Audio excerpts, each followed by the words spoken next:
izleyenler, ekranlarınızın karşısına hoş geldiniz. Reçete Start'ını verdiği her zamanki olduğu gibi güzel bir çarşamba günü diliyorum sizlere. Günün ortasından sesleniyoruz ama güler yüzümüzü yüzümüzden hiçbir şekilde eksik etmeyelim. Hayatta biliyorsunuz muhtemelen hepimizin çevresinde canımıza sıkan, bizi üzmeye çalışan şeyler oluyor, ortamlar oluyor. Ama buna rağmen bile gülmeyi bilmek gerekiyor diye düşünüyorum. Hiçbir şey kafaya takmayın. Yaz da geliyor aslında biliyorsunuz. Yaz mevsimi için de kendimizi hazırlamamızda yarar var. Onunla ilgili de çok yakında beslenme uzmanımızı da karşınıza getireceğim. Bugün için değerli bir uzmanım var. Her zamanki olduğu gibi uzun bir aradan sonra yeni çağırdım ve özlemiştik kendisini. Şimdi gördüğünüzde diyeceksiniz kim bu? Biliyorsunuz Lütfü Apaydın, operatör doktor Lütfü Apaydın, kulak burun boğaz uzmanı. Benim en sevdiklerim arasında, gene biliyorsunuz her zaman söylüyorum. Hocam hoş geldiniz. Sağ olun Derya Hanım, hoş bulduk. Çok Bugünkü teşekkür konu ederim. olarak horlama ve uyku apnesini seçtik. İlk bölümde horlamayı konuşacağız. Normalde horlama zararsız mı diyelim? Yani zararsız ses anlamında insanlara zarar veriyor. Zararsız ses anlamında horlama, daralmış hava boşluklarından geçen havanın dokularımızı titreştirmesiyle çıkan ses aslında. Yani basit bir horlama tabii önemli değil ama sizinle aynı evi paylaşan kişiler gece sizin horlamanızdan rahatsız olabilir ya da sizin horlamanız gün içerisinde uyku kalitenizi düşürdüğü için günlük hayatınızı devam ettirmenizde sorunlar çıkarırsa önem arz ediyor. Yani aslında horlama olarak çok bizim dert Horlama ettiğimiz bir şey masum diyelim uyku apnesine Doğrudur. göre. Çünkü ilk Çok masum hem de. değil mi? İlk bölümde normalde horlamayı işleyeceğiz. İkinci bölümde uyku apnesini işleyeceğiz. Bu horlamanın masumane durumunu konuşacağız. Aslında horlamayanımız yoktur. Çok yorulduğumuz zaman niye horluyoruz? Hiç horlamayan bir insan çok yorulduğu zamanda da horlayabiliyor. Doğrudur. Hatta çok yorulma ile ilgili uyku testleri biz isteyeceğimiz zaman apne bölümünde onu daha çok konuşacağız. O gün kesinlikle efor yapılmamasını, normal dışı aktivitelerde bulunulmamasını istiyoruz. Biz yorulduğumuz zaman vücudumuzda biriken laktik asit ve kaslarımızın bir takım ürettiği kimyasallar uykumuzu biraz daha derinleşmesine sebep oluyor. Bu uykunun derinleşmesi de horlamanın ortaya çıkma ihtimalini yükseltiyor. Evet, bu ses tellerimizle alakalı bir durum diyoruz. Yani horlamanın tanımı bu şekilde. Tabii ki cerrahisi var mıdır bilmiyorum ama tedavi sürecinden bahsedelim mi? Şöyle, tedavi süreci basit horlamada çok fazla gerekli değildir. Yani kişinin başını biraz yüksekte tutmak, sırt üstü değil de yan yatmasını sağlamaya çalışmak, ki bunun için hemen pratik bir önerimiz var bizim. Normalde kum sırtımıza pimpon topu gece yatarken dikilebilirse eğer, gece kullandığımız herhangi bir kıyafetimizin üzerine, biz pimpon topundan herhangi bir zarar görmüyoruz. Fakat pimpon topuyla sırt üstü yattığınızda rahat edemeyeceğiniz için mecburen bir tarafınıza dönüyorsunuz. Yan dönmek olabilir. Bazı reklamlarda da görebiliyorsunuz zaman zaman. Burun kanatlarını genişletici bantlar. Bunların içten takılanları da var, dıştan olanları da var. İçten takılanlar biraz daha etkili olabiliyorlar.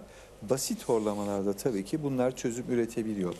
Kişinin akşam yemeğini biraz erken yemesi, yatmaya yakın beslenmemesi, alkol yine almaması, alkol alımı uyku öncesinde yine horlamayı arttıran bir faktördür. Sigara Bunlar, hocam, her şeyde suç bulduğumuz sigara. Var mı onun suçu? yani şimdi illa burada sigara işin içine sokacaksak, sigara içen biri değilim biliyorsunuz ama tabii yani sonuçta burun içerisindeki dokuların şişmesini, ödemlenmesini sağlayarak faktör olabilir. Ama onun dışında yani horlamada ses tellerine zarar veriyor değil mi hocam? verir Uzun ama seneler içen bir bay ve bayandı anlaşılabiliyor. Siz uzun süredir mi sigara içiyorsunuz, yorumunu katabiliyoruz. Doğru. Bu onunla Doğru. bağlantılı bir şey mi? Yani ses teli üzerine yarattığı ödemle bunu ayırt edebiliyoruz. Ama çok birinci faktör olarak algılamamak lazım burada. İlk defa yani sigaraya az kabahat bulduk bu sefer. Yani, evet. Evet hocam. Zararsız değil ama çok birinci planda da değil. Peki bu tabii ki halk yorumuyla olan soruları yönlendiriyorum. Hamilelik döneminde horlama artar mı hocam? Artar. Neden? Kilolanıyoruz çünkü. Kilolanmaya bağlı olarak bir taraftan diyafragma dediğimiz akciğeri karın bölgesinden ayıran kas kitlesine olan basıncın etkisi tabii ki horlamamızı artıracaktır. Yine hormonal etkiler burada işin içerisine giriyor. Hamilelik, onun dışında bizim normal kabul ettiğimiz hani normal şişmanlık tabii ki artıyor. Obeziteyle alakası. Obeziteyle alakalı. Tabii obezite açısından söylemek istedim. Şimdi erkeklerde bu şişmanlıkla ilgili horlamayı biraz daha ön planda görüyoruz. Neden? Çünkü erkek yağlanması daha çok üst bölgelerde, karın, boyun bölgelerinde ön plandadır. Kadınlarda ise biraz daha bedenin alt kısımlarına yönelik bir yağlanma oluyor obezitede. Üst bölgedeki bu yağlanma boyun bölgesinde ve bizim yumuşak damak dediğimiz küçük dilimizin önündeki bölgede bir yağ tabakası oluşturduğu için horlamayı artırıyor. Horlama aslında şu. Şimdi biz uykuda iki evre yaşıyoruz. Rüyasız uyku evresi, rüyalı uyku evresi. Bunu şöyle anlatayım.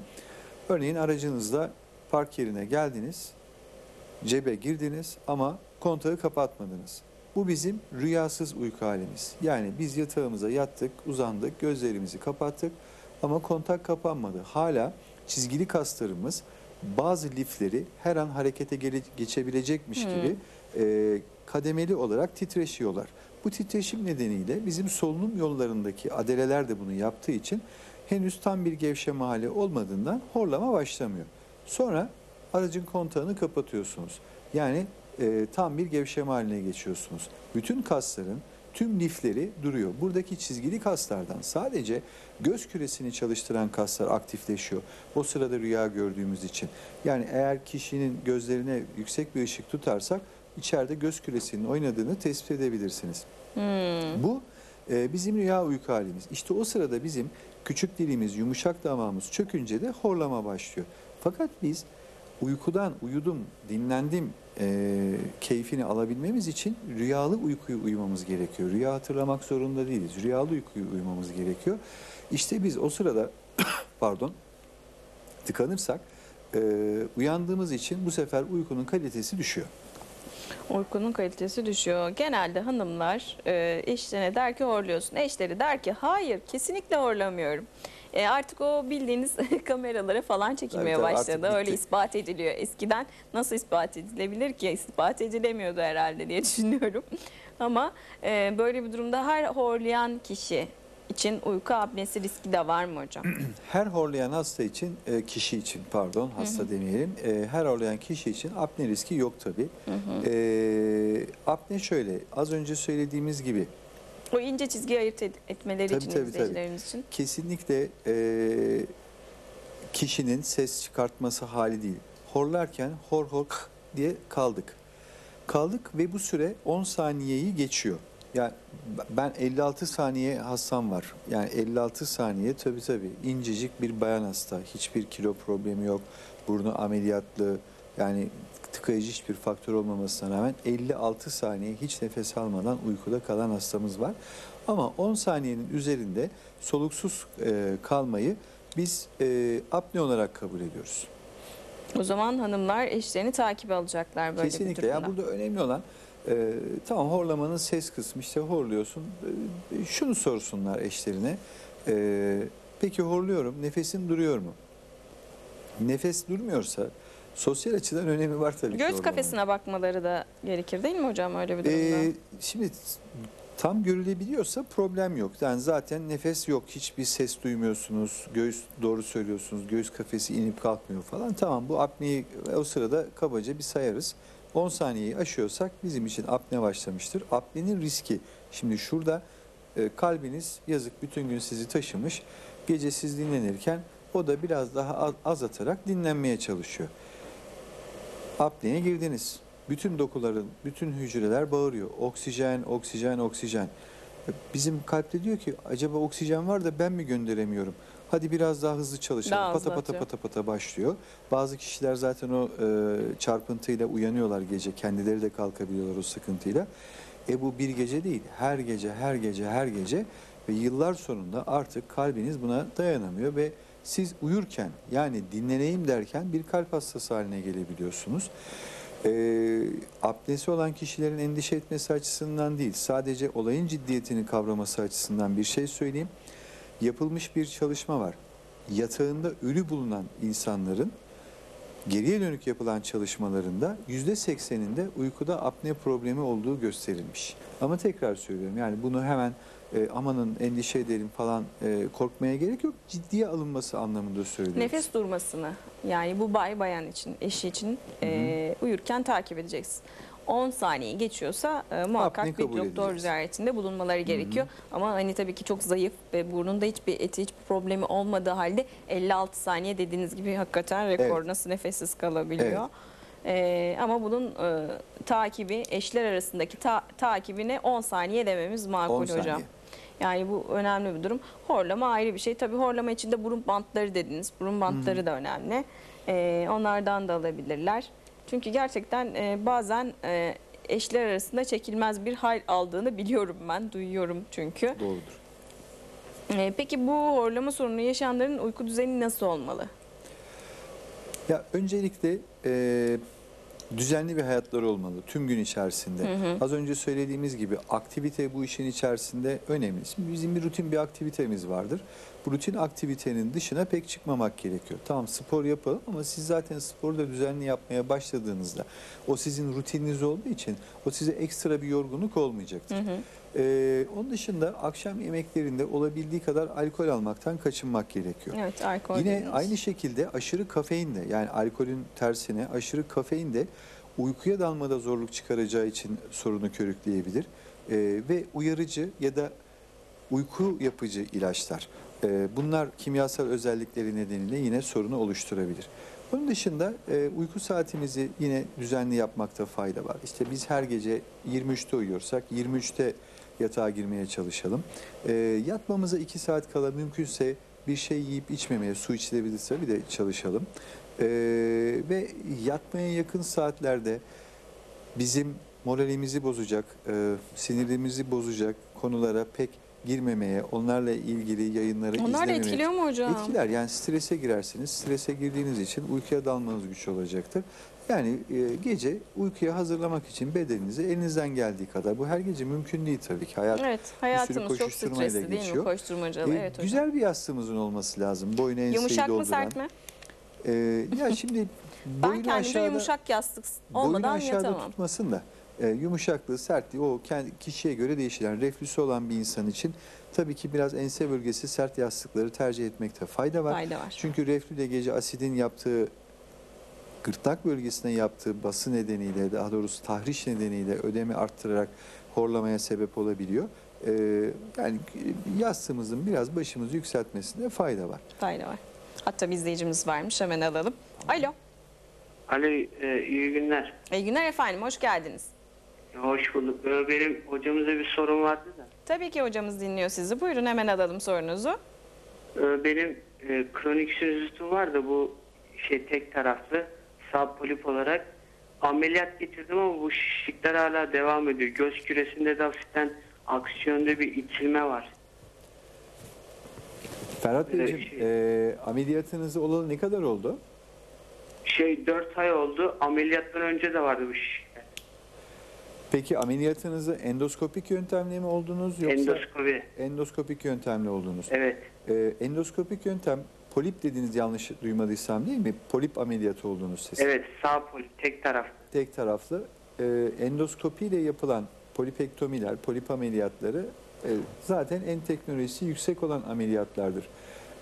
Eğer polipler temizlendiyse yaklaşık 6 ay sonrasında sorunlarınızın ortadan kalkmasını bekleriz biz. 3 ayda hissedilir bir iyileşme gerçekleşir. 6 ayın sonunda da artık bizim için en ideal hale gelirsiniz. Buna rağmen göz küresinde bir kayma devam ediyorsa onu... Yok, nasıl anlatsam hocam? Hemen yanakta, Evet.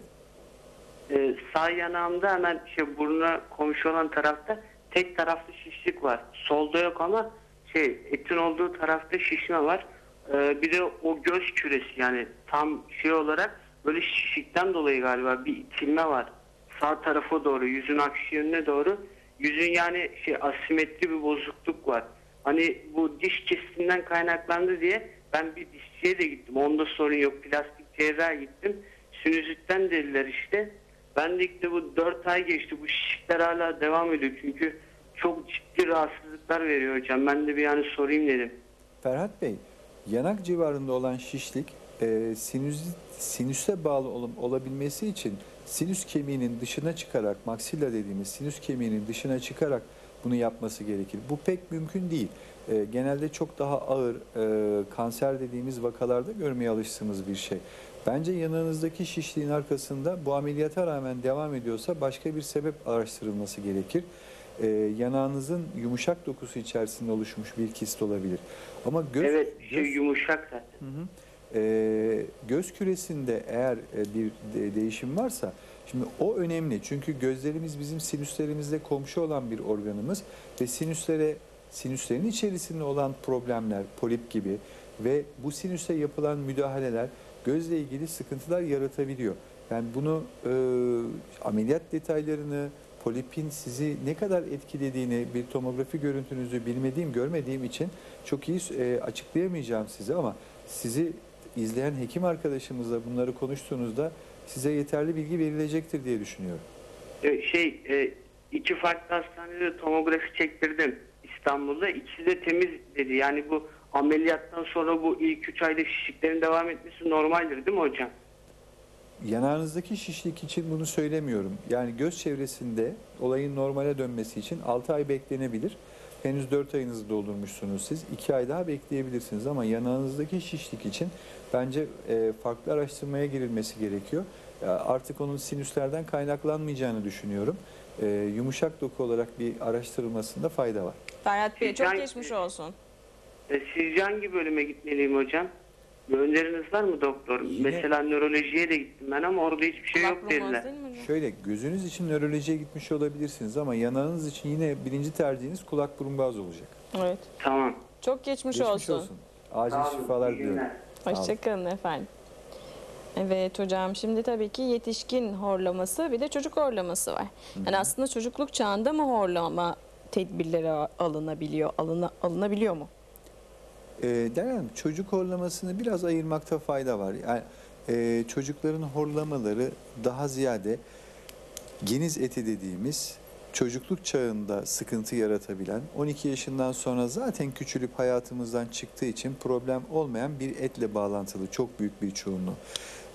Ya da yine çocukların küçük yaşta çok kolay hastalanabildikleri için buna bağlı olarak burun etlerinde ve bademciklerinde bir takım irileşmeler olabiliyor. Bu nedenle çocuklar horlayabiliyorlar. Yani aslında çocuk horlamaları daha masum ve daha kolay halledilebilecek sorunlar. Hani kolay derken sonuçta bir ameliyat olunuyor ama neticede sorun çözülüyor. Büyük horlamalarında bazen ameliyatla da sorunu çözemiyorsunuz. Yani bir horlamanın çocukluktan başlayıp erişkinlik çağı boyunca devam etmesi ancak obeziteyle açıklanabilir. Eğer bir çocuk küçüklüğünden itibaren hep obezse tabii çocukken de horlar, büyükken de horlar. O ayrı bir konu, ama genelde çocuk horlamaları daha kolay sebebini bulduğumuz ve çözebildiğimiz horlamalardır. Sonunda ameliyat gerektirse de. Hocam, şimdi cerrahi yöntem ile her horlama tedavi edilebilir mi? Kesinlikle hayır. Horlamanın araştırıldığı zaman birçok çözüm önerisi, bakın tedavi demiyorum, birçok çözüm önerisi olduğunu görürsünüz. Bizim az önce izah etmeye çalıştığımız yatış tekniklerinden, hayat düzenlemelerinden, buruna kullanılan aparatlara, hatta diş hekimleri tarafından yapılabilen Plak. Damağı, yumuşak damağı yukarı asılabilen plaklara kadar, ağız içine kullanılabilen aparatlara kadar aparatlar, cerrahi, bunların hepsi yapılır. Fakat bazen hiçbir başarı elde edemeyebilirsiniz. Zaten tıpta bir konuda çok fazla çözüm önerisi varsa orada sıkıntı var demektir. Hiçbirisi tek başına sorunu çözmediği için diğerleri geliştirilmek zorunda kalmıştır. Horlama ve akabinde bunun ağır şekli olan apne dediğimiz olgu da böyle bir şey. Cerrahi bir kere her hastaya yapamazsınız. Cerrahi yapmak için planlayacağınız konu, şimdi çocuk için konuştuk. Çocukta iri bir geniz etini, tıkayıcı bir bademciği gördüğünüzde tabii ki ameliyatı yaparsınız. Başka bir şey yapmanıza gerek yok. Ya da burnundaki etlerde alerji problemi varsa onunla ilgili tedavilerini düzenlersiniz. Bu şekilde açarsınız, ama erişkinlerde alerji yok. Burnun içerisine bakıyorsunuz, tıkayıcı bir problem söz konusu değil.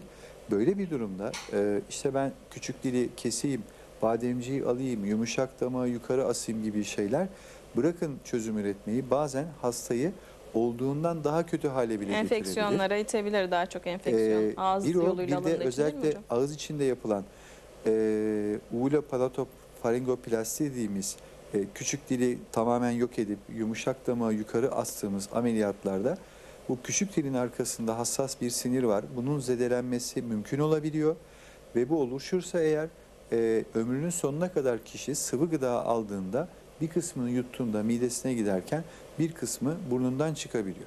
Ve bu ne yazık ki geriye dönüşsüz bir sonuç. Yani bir şey çözemediğimiz gibi kişinin hayatına ek bir sorun da getirebiliyoruz. O nedenle ben horlamada cerrahi yöntemi çok titizlikle seçilmesi gerektiğini söylüyorum hastalarıma. Öyle olduğunu düşünüyorum. Çünkü başarı şansınız iyi seçmediğiniz vakalarda inanın çok düşük. Hem mahcup oluyorsunuz hem hastayı üzüyorsunuz. Peki biz neye göre karar veriyoruz? Bizim için altın kriter polisomnografi diye daha teknik söyleyeceğimiz, Türkçe konuşacak olursak uyku testi diyelim biz buna, uyku testi. Aslında basit horlama dışında apnesi olan kişilerde öncelikle kesinlikle ne kadar burnuna baktığımızda bir problem görüyor olsak, ağzına baktığımızda sarkık bir küçük değil, iri bir bademcik görüyor olsak da yine de doğru olan mutlaka bu testin yapılmasıdır. Bu test belli merkezlerde yapılıyor. Sizi zaten uyarıyorlar teste gelirken o günü standart bir gün olarak geçirmenizi, çok yorulmamanızı, akşam evinizde alkol almadan oraya her zamanki yatış saatinizde gelmeniz gerektiğini ve test sırasında sizin uykunuzu rahatsız etmeyecek bacaklarınıza, göğsünüze, kafanıza bir takım aparatlar yerleştiriliyor. Bu aparatlarla hem kalp atımınızı, hem oksijen düzeyinizi, hem bacak hareketlerinizi, uyku sürenizi, uyanık kaldığınız süreyi bir dergi gibi bir sonuç verirler size. Bir sürü sonuç alıyoruz.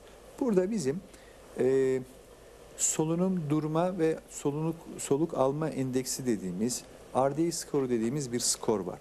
Bu skor 30'un üzerinde olan kişiye asla cerrahi yapmamak gerekiyor. Kesinlikle bundan hiçbir fayda görmüyor ve 30'un altında olan hastaya ancak cerrahi öneriliyor. Ha bu cerrahi illaki bıçakla yapılmak zorunda da değil. Onu da söyleyeyim. Ben neleri cerrahi grubuna alıyorum? Tabii ki o klasik yapılan cerrahi. C'den sonra devam edelim olmazsa. Evet. Yayınımıza o kadar alışkınsınız ki. Kısa bir reklam arası. Operatör doktor Lütfü Aydın sizlerle birlikte olacak. İkinci bölümümüzde de uyku apnesi var. Horlamayı noktalayıp ikinci bölümde de uyku apnesiyle devam edeceğiz. Kısa bir ara.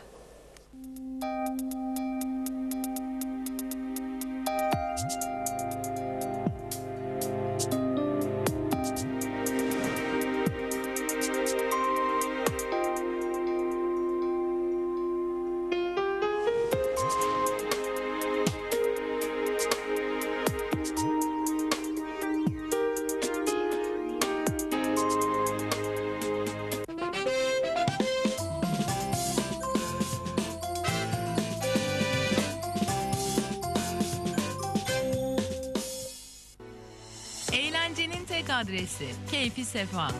Doğanın kucağında eşsiz manzarası ve kaliteli hizmet anlayışıyla düğün, davet ve tüm organizasyonlarınızda Keyfi Sefa Bel Kahve Şubesi ile sizleri ağırlamaktan keyif duyar. Üstelik her şey dahil sadece 2750 TL. Keyfi Sefa, özlenen eğlencenin beklenen mekanı. Yapı Kredi'de esnafa destek var. Maiz yok. %0 faizle 10.000 lira kredi. Ayrıntılı bilgi yapıkredi.com.tr'de. Tüm esnafımızı şubelerimize bekliyoruz. Bu, hakiki Kuzey Ege zeytinyağının gerçek hikayesidir. Kuzey Ege zeytininin kendine has karakteri, yüzlerce yıllık köklerinden ve Kaz Dağları rüzgarlarının ellerinde yetişmesinden gelir. Ekmeğinizi bandığınız an eşsiz karakterini, taze meyve kokusunu, ipeksi kıvamını hissedersiniz. Bu hakiki karakter sadece Kuzey Ege'den gelir ve sadece bu etiketin altındadır. Tarış, karakterli zeytinyağı. Türk Hava Yolları ve Lufthansa ortaklığı olan Sun Express, yaz uçuşlarınız için 39.99 TL'den başlayan çok özel fiyatlarla sizleri bekliyor. Siz de bu fırsatı yakalamak için acele edin, yaza erkenden girin. Sun Express. İnce hamuruna bayılıyorum. Elmas mantı kalitesi, mantının tek adresi. Emay Gurme, çiftlikten sofranıza gelen lezzet. %100 güvenilir, taze ve doğal. Emay Gurme, doğal lezzetlerin buluştuğu özel bir yer.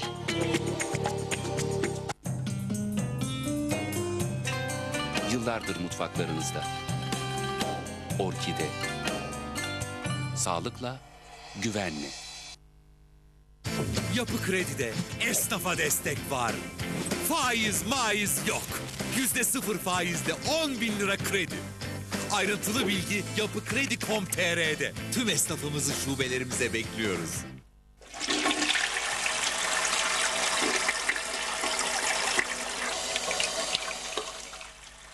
İçinden dünyanın suyu geçer, kimse duymaz. Yüksek teknoloji ürünü Türkiye'nin sessizi. Esen Plastik, sessiz atık su boru sistemleri. Bütün gün bir akşam olsa da dizimi izlesem dersiniz. Tam da diziniz başlayacakken sanki hepsi anlaşmış gibi...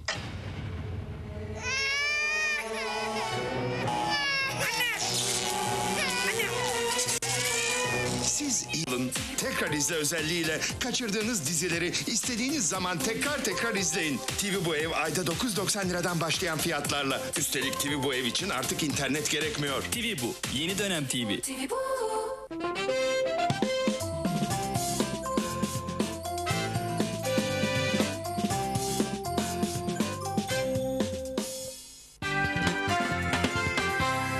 Murat'la Gezinti yollarda.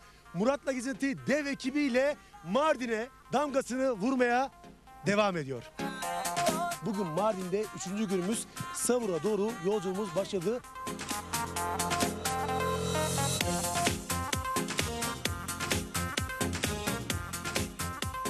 Kim diyor ki Mardin'de kar yağmıyor? Şu anda gerçekten bir Erzurum'u anımsatıyor Mardin.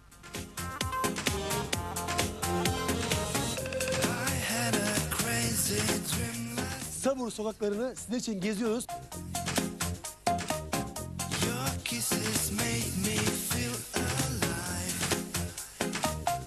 Yola çıktım Mardin'e, düştüm senin derdine. Vay le le le le le le le le halime.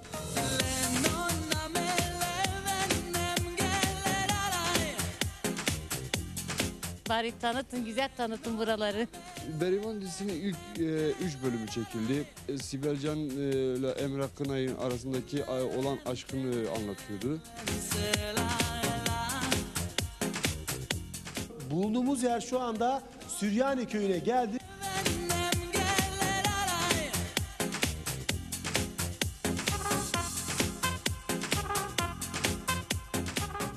Ne bekliyorum? Öğretmen olmayı bekliyorum.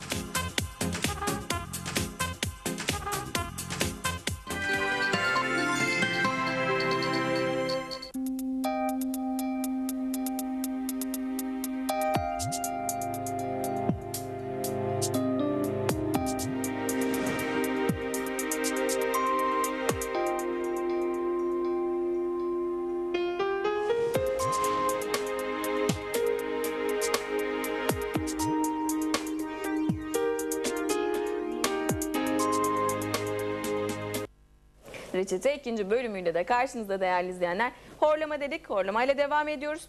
Bize ulaşabileceğiniz telefon numaramızı hatırlatalım. 0232 alan koduyla 435 18 18 reçete@kan35.com.tr'den de maillerinizi gönderebilirsiniz. Şimdi ne geliyor? Uyku apnesi ile ilgili VTR görüntümüz geliyor. Sonrasında buradayız.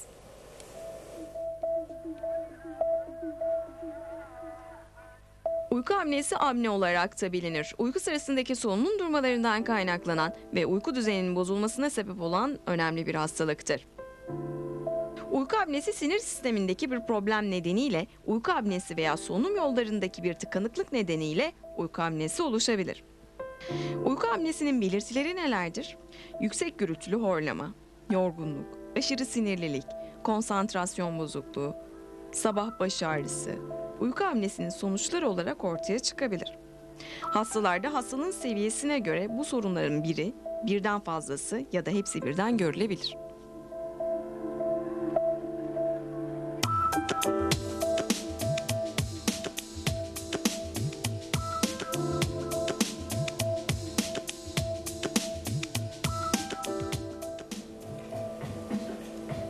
Evet, insert görüntümüzü de isteyelim yönetmenim. Bu tabii ki horlama şekli, tabii soluk durması, uyku apnesi dediğimiz görüntüyü de hocamız ifade etsin.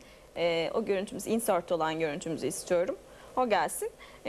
Hocamız üzerinde yorumlasın. Sinir, konsantrasyon bozukluğu ve baş ağrısı da bunun nedenleri arasında. Doğru. Dedik ve üzerinde duruyoruz özellikle. Görüntümüz geliyor değerli izleyenler şimdi. Onu da yorumlayacağız hocamla birlikte. Hocam yatağımız önemli mi bu konumda? Yatağın yastık dedik ama yatak da önemli mi uyku düzeniyle alakalı? Önemli. Rahat bir yatak olması açısından Yani önemli. onda ortopedik, yumuşak ya da sert tercih edebiliyor muyuz? Yani eğer fiziksel bir problem yoksa omurgalarda çok önemli değil. Ama varsa fizik tedavi uzmanı ne Yani öneriyorsa uyku apnesiyle alakalı bir durum yok yatakla değil, ilgili. Değil. Daha Bunu- çok boyunun pozisyonu önemli. Bunu ayırt edelim diye söyledim hocam. Şimdi tabii ki psikolojik sorunlar etken midir? Etkendir. Kafa demin onu söyledik ilk bölümde işte akşam yatmadan evvel sizi üzecek olaylara pek girmemeye çalışın diye. Sonuçta kafanızda bir şeyin takılı olduğu bir dönemde uykunuz da sıkıntılı olacaktır. Öyle bir durumda sıkıntı Görüntümüz olur. geldi hocam. Evet. Şu anda normal yukarıda olduğu nefes için alıyor, biz uyuyor böyle, yani. Güneşe bakar gibi konuşalım. Evet, normal nefes alıyor. Göğüs iniyor, kalkıyor. Yutak enseye doğru kapatıyor değil mi boğazımızı? Evet. Şimdi sırt üstü yatıyor. Şu an hava akımı başladı ve şey düştü. Dil geriye düştü bakın. Dil geriye düştü. O yüzden kişi bir ıkınma hareketi yapıyor. Dil kalkıyor. Fakat tabii siz bunları yaptığınız zaman sağlıklı bir uyku uyumuyorsunuz şu anda. Çünkü tam gevşeyemiyorsunuz. Tıkandığınız için hep rüyalı uykuya dalmaya çalışıyor iken birdenbire tekrar kendinizi rüyasız uyku dönemine çekiyorsunuz. Ve siz bu halde 12 saat bile yatağınızda gözleriniz kapalı yatsanız sabahleyin bizi ilgilendiren rüyalı uyku döneminizdir. Rüyalı uyku döneminiz düşük olduğu için hiç uyumamış gibi yorgun kalkarsınız. Gün içerisinde son derece demin de sizin de belirttiğiniz gibi sinirli, en ufak bir ortamda uykuya meyilli. En büyük sıkıntıyı biz burada trafikte yaşıyoruz. Benim 2 tane hastam Çeşme otobanında araba pert ettiler bu nedenle. Uyudukları için araçlarını bariyerlere çarptılar. Allah'tan yaşamsal bir sorunları olmadı. En kötü sorunu Çok yaşayan tehlikeli bir durum hakikaten hastamız İstanbul'a giderken sabah Akhisar girişindeki refüje direkt girdi ve birkaç beyin ameliyatı geçirdi. Allah'a şükür o da hayatta ama şu an yanında kimse yoksa araca binmiyor. Bu kadar ciddi sonuçlar doğurabiliyor uyku apnesi gün içerisinde bizim için. Hatta bir izleyicimiz varmış hocam, hemen alalım. Gene o görüntü üzerinde yorumlayalım. Alo. Alo. Efendim hoş geldiniz. İyi günler. Çok Tebrik teşekkürler. ediyorum. Çok güzel program yapıyorsunuz. Çok teşekkür Alo. ederiz efendim. Buyurun dinliyoruz biz sizi, Tebrik duyuyoruz. ederim. Çok güzel program yapıyorsunuz. Çok teşekkürler. Ben şunu öğrenmek istiyorum. İstanbul'dan arıyorum sizi. Ta buradan arıyorum. Aslında ben İzmir'deydim. Çocuğumun okulu için İstanbul'a geldim. Eşimden ayrıyım. Çocuğum bir astım bronşit atlattı. Sürekli olarak terliyordu sabaha kadar, hani öksürüğü dinsin diye uykusuz kala kala şimdi uyuyamıyorum ben. Mesela bir saatten fazla artık sanki kurulu saat gibiyim, bir saat üzerine hemen uyanıyorum. Benim sormak istediğim şu, öyle bir an geliyor ki artık hani kendimden geçiyorum. Oturduğum yerde mesela bir kaşık götürsem bu sefer uyuduğumda da oturduğum yerde uyuduğumda anne diyor oğlum horluyorsun diyor. Ve çok büyük halsizlikler yaşıyorum. Bu uyku problemi, bu horlamanın sebebi uykusuzluktan mı kaynaklı yoksa tetikleyen başka unsurlar olabilir mi? Alo. Dinliyoruz Sesinizi efendim. alamıyorum. Dinliyoruz. Ben şimdi konuşuyorum. Şimdi hocamız cevap veriyor. Şimdi siz çocuğunuz nedeniyle gece uykusuz kalıyorsunuz. Onu doğru anladım değil mi? Efendim? çocuğunuzu izlemek zorunda olduğunuz için Şöyle astımı aslında var. Çocuğum benim şu an 14 yaşına bastı ama küçüklükte bir geçirdi. Evet. Kimsem yoktu yanında. Çocuğa bir şey olur düşüncesiyle her saat başı uyanık kalmaya çalıştım. Şimdi bende bir korku mu oldu, panik mi oldu? Bir saatte yani 8 saat aralıksız sağlıklı, kaliteli bir uyku uyuyamıyorum hiçbir zaman. Yani bunu bir türlü önleyemedim. Olmuyor da yani. Horlamanız son... Ve sürekli o yüzden halsiz kalıyorum. Uyumak da istiyorum ama uyuyamıyorum. Sadece mesela içim geçince hani derler ya amiyane tabii. İçim Evet. geçince bir anlık uyuyorum ondan sonra uyanıyorum. Horlamanız son derece normal. Biz gece düzenli uyku uyumanızı istiyoruz. Uyumamızı istiyoruz. Siz bunu yapamıyorsunuz.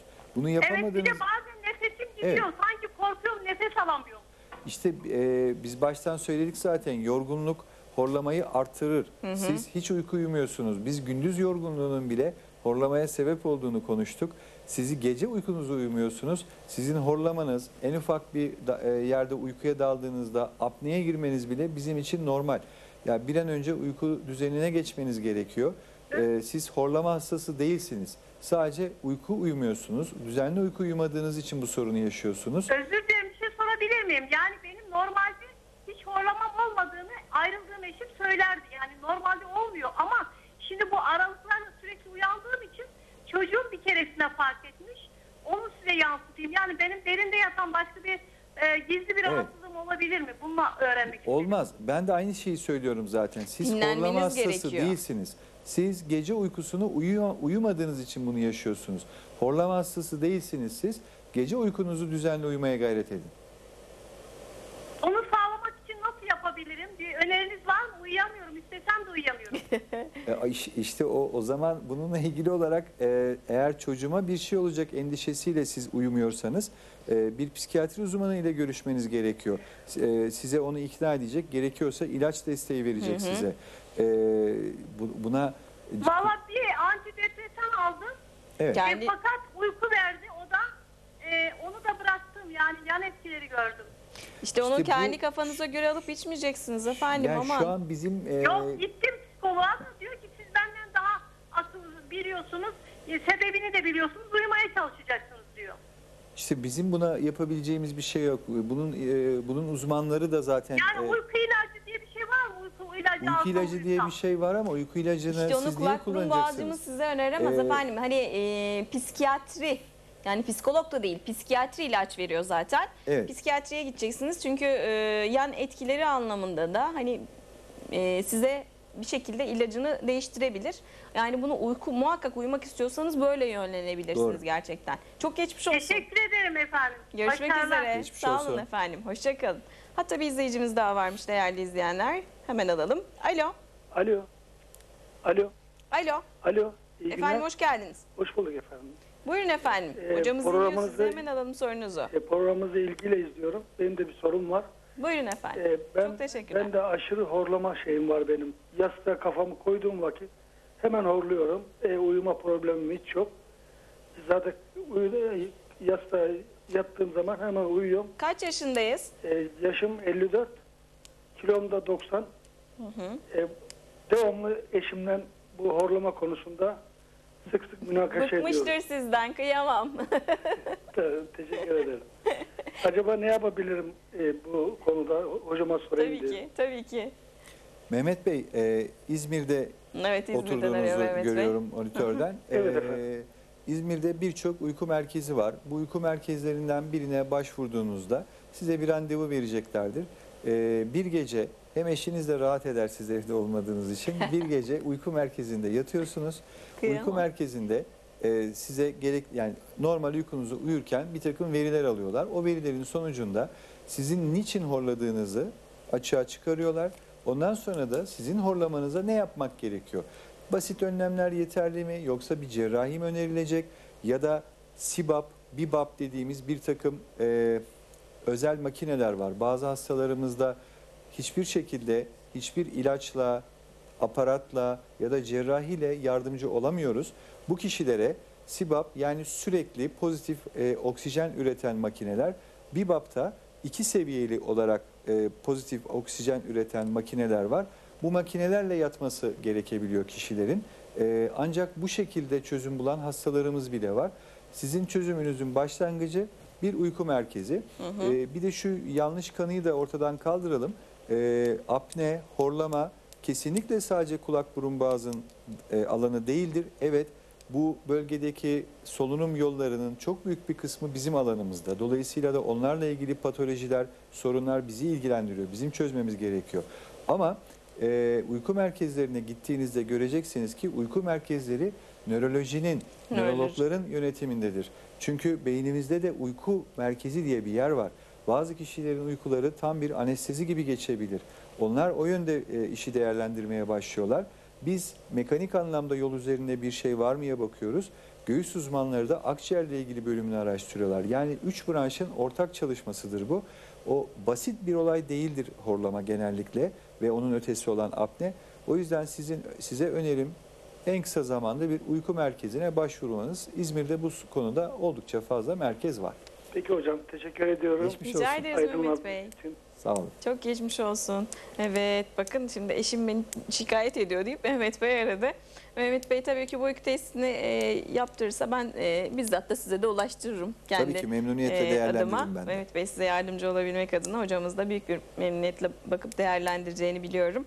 Şimdi hocam nöroloji dediniz ve göğüs hastalıkları dediniz ve kulak burun boğaz. Yani kulak burun boğaz iki bölümle, iki sağlık bölümüyle, dal bölümüyle ilgileniyor. Birbirinizden kopmuyorsunuz. Tabii ki beynin uyku merkezi dediniz. Yani uyku merkezinde tabii ki dediğiniz gibi nöroloji uzmanları inceliyor. Tabii. Şimdi hocam ben şunu söyleyeyim, şunu ayırt edelim istiyorum. Programın ilk bölümünde horlamayı konuştuk. Tekrar edelim çünkü ikinci bölümde de yeni izleyen izleyicilerimiz adına horlama ve uyku apnesini birbirinden tekrar ayıralım.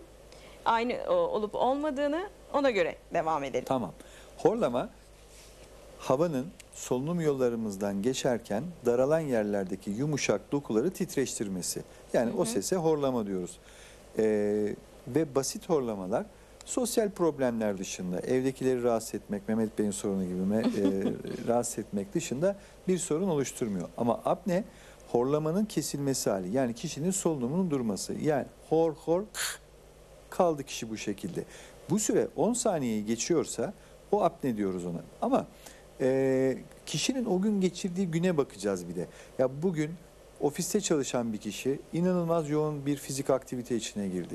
Merdivenle indi çıktı, akşam gitti halı sahada top oynadı. O gece horlar o. O geceyi kapsam dışı tutuyoruz. Ya da normal beslenen bir kişi o gece akşam yemeğinde alkol aldı. O apneye girebilir, horlayabilir. O dert değil. Biz normal bir gün yaşadık, gece alkol almadık ve horlarken 10 saniyeyi aşan solunum durmalarımız oluyor. Bu apnedir, bu önemlidir. Niye? Kalbimize yük bindiriyoruz. Kalbimize yük bindirdiğimiz için her gece yıllar sonunda kalp hastası olabiliyoruz. Ve başta da söyledik, yatağında ölü bulunan kişilerin %80'inde geri dönük araştırma yapıldığında bu sorunun olduğu gösterilmiş. Ben yatağında ölü bulunmayı tercih ederim. Ama zamanı geldiğinde, yani erken olmasına gerek yok. O nedenle apnesi olan kişilerin kesinlikle uyku merkezlerine öncelikle başvurması, uyku merkezlerinden aldıkları yanıta göre yönlenmeleri doğru olacaktır.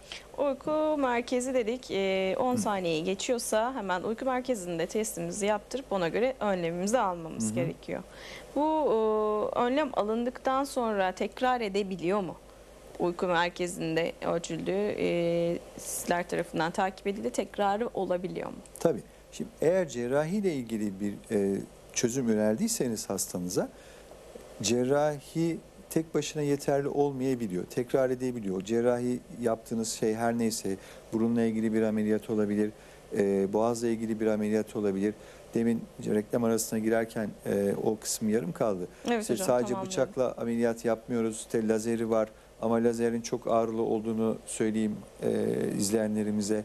Lazeri böyle büyük bir teknoloji, tam teknolojisi büyük ama hasta için ağrısı çok yüksek olan bir olaydır. Lazerle yapılan her ameliyata hemen atlamasınlar kaba tabirle. Vermesinler diyorsunuz. Kesinlikle. Yani lazer doktoru rahatlatan bir ameliyattır. Kanaması az olduğu için biz daha az stres yaşarız ameliyatta. Siz ama işlem sonrası. Hemen çoğunlukla hastacısınız biliyorum hocam evet. genelde. Radyo frekans dediğimiz bir teknoloji var. Radyo frekans teknolojisinde de yine çözüm üretebiliyoruz. Ama bunlar hakikaten kalıcı çözümler olmayabiliyor. İşte o zaman yapılacak en son çare Mehmet Bey'in sorununda konuştuğumuz gibi cihaz Sibap, Bibap gibi cihazları kullanmak. Sibap, Bibap gibi cihazlar da sadece kullanıldığı dönemde iş görürler. Sibap'ı, Bibap'ı kullanmadığınız zaman kesinlikle yine horlarsınız ya da apneye girersiniz. Kaçarımız yok diyorsunuz. Kesinlikle.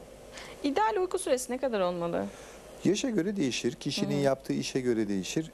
Çocuklar için ortalama 10 saatten aşağı olmamalı. Bizler için de 8 saat olmalı diyoruz ama bu yoğun yaşam temposunda bu çok kolay olabilecek bir şey değil. Ancak hafta sonları olabilir.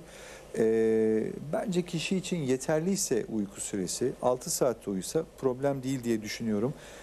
Uyku uzmanı arkadaşlar kusuruma bakmasın, şahsi düşüncem. Ben 4,5 saat uyku uyuyorum. 4,5 saat uyku benim için, eğer düzgün uyuyabildiysem, kesintisiz uyuyabildiysem. Huzurlu uyuyabilmek, hani başta da Evet, değindiğimiz aynen öyle. gibi. Aynen yeterli.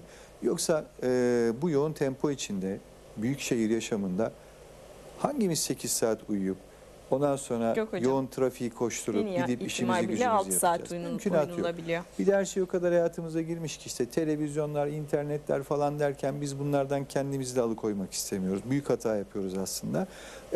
8 saat uyumanız mümkün değil ama uyuyabilseniz keşke. Evet, normalde 8 saat. Şimdi hocam uyku içerisinde, uyku apnesinin içerisinde var mıdır bu? Bunu çok merak ediyorum. Uyurken öksürük tutması, uyku apnesiyle birlikte nefes kesiliyor, sonra bir öksürükle uyandığını düşünecek olursak kişinin ne yapılmalı? Bu muhtemelen boğazın kurumasına bağlı olarak oluşacak bir şeydir. O sırada burnumuzun havayı nemlendirici bir özelliği var. Burun içindeki etlerimiz sinüslerden gelen hafif bir salgı vardır. O salgıyı kullanarak havayı nemlendirirler. Biz apneye girdiğimiz zaman bu havayı alamıyoruz. Ağızdan bir şeyler almaya çalışıyoruz. Biz uyuduğumuz için tükrük salgımız da gece durdurulur vücudumuz tarafından.